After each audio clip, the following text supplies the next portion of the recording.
Welcome to the HMG Executive Leadership Spotlight. Here's our host, Hunter Muller. Hello and welcome to the Global Leadership Spotlight. I'm Hunter Muller, founder and CEO of HMG Strategy. I'm here with Kevin Powers.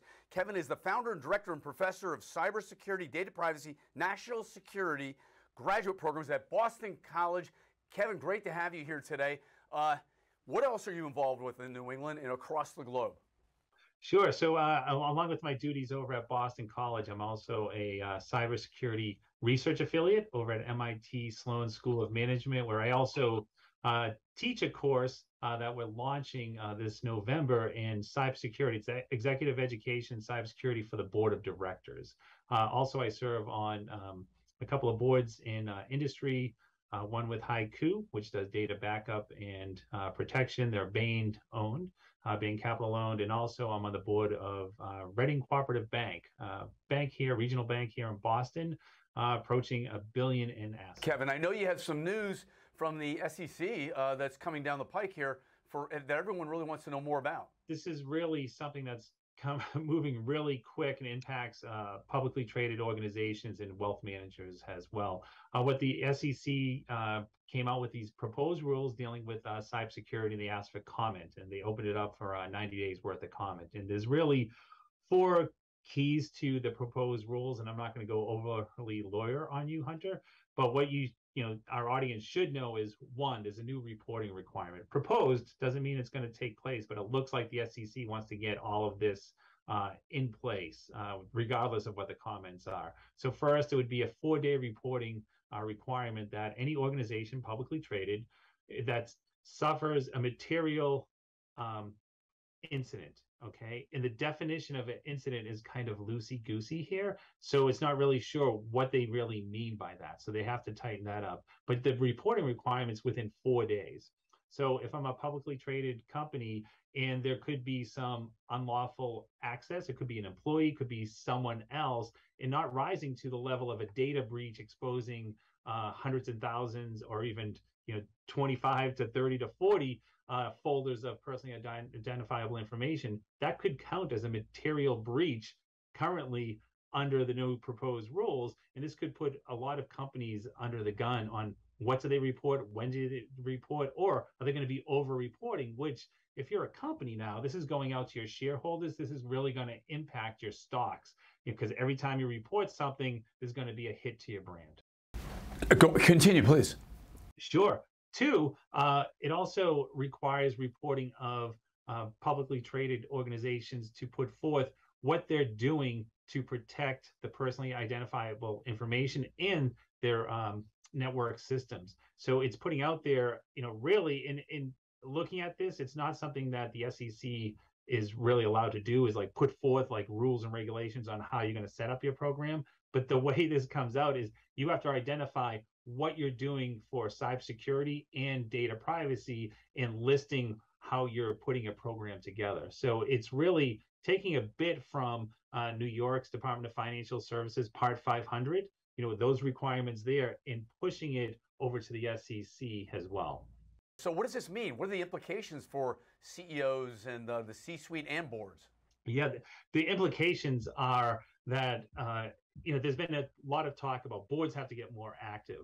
I think this is really pushing boards and senior management to actively get involved with cybersecurity. It's no longer going to be left to the IT or just to the CISO. It's at the board level, and it could be potential liabilities for board members if they're not following cybersecurity and looking at it as an essential part of their business. They have to be able to understand, ask the right questions, digest the answers that come back, and then follow up and be an active player in cybersecurity like they would as any business. If your mission is health services, well, cybersecurity is part of that too. So along with understanding what you're doing in the industry, you have to understand what type of data you're collecting, what your business systems are, and understand what could happen if there's some sort of data breach or breach of your systems, and move accordingly. And how this impacts management is going to be the bottom line, how they're investing in the program, how they're building that out, and how they're working with chief information security officers and chief security officers and lawyers to build out the right program based on the unique risks. Great stuff, Kevin. It sounds to me like the federal government is activating the private and the commercial sector to power up the defenses. Yeah, and it pains me to say this as a Boston guy, but New York was really at the forefront on this with the DFS Part 500 rules and regulations that came out in 2017. They really took the NIST framework and codified it, and they put out there requirements that every organization shall do if you're a financial institution regulated by the New York Department of Financial Services. And what you're seeing with the SEC rules has always been you should follow these best practices. What's coming out now, it's you shall do this, and if you don't, well, you'll suffer the wrath of the regulator. Kevin, I love about my network and our role at HMG Strategy. We're the largest independent trusted network of CISOs, CIOs, and CTOs around the world. Independence matters, really having that objective point of view, right? It really does. You need that objective point of view, but it's also, if you look at what the SEC is doing, what all the different regulators are coming out, at least, it's not like has stringent of check the box compliance. It's still based on your unique risk. It's risk-based, and it gives organizations, the objective side of the house of, hey, you have to do these 10 things, but along with those 10 things, you have the freedom subjectively to build a program that really fits your business. It's not cookie cutter. A little bit about you, your background, your passion. You're the founder of this amazing movement at BC and our university systems. A little bit about your founding background at Boston College and the program you have. Yeah, sure. My background, I've been a lawyer for the past 23 plus years. I started in the Department of Justice, first working with the U.S. Marshal Service and the U.S. Attorney's Office. And then I went off to the Navy JAG Corps for 5 years, which is a great time. And I got involved with academia. While a JAG officer, I was a Deputy General Counsel at the U.S. Naval Academy in Annapolis. Then I worked in private firms, big and mid-size in Boston and Washington, D.C., went in-house and continually taught. So I taught at Boston College, taught at Boston University, and in 2016 built this program with the then current dean, Father James Burns, and BC signed off on it. And next thing you know, I was at Boston College. If I planned it to be in academia, it would never have happened. I just got lucky. Stuff. So a real entrepreneurial streak in you there as well. That's amazing.